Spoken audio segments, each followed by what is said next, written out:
Install Android 10 on Lenovo K10 Note via AOSP GSI Treble ROM. Please check the description for important notes and all the download links.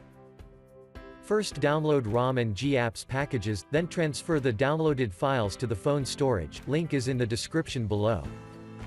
Step 2. Boot your device into TWRP recovery.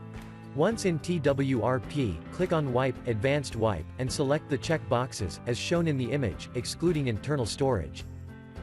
Step 4. Swipe the button to wipe the device.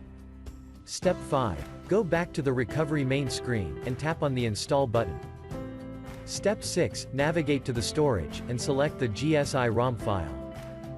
Step 7. Finally, swipe the button on the screen, to install ROM file.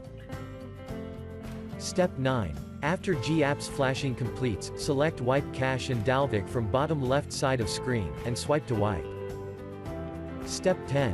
When the flashing process is complete, hit Reboot System.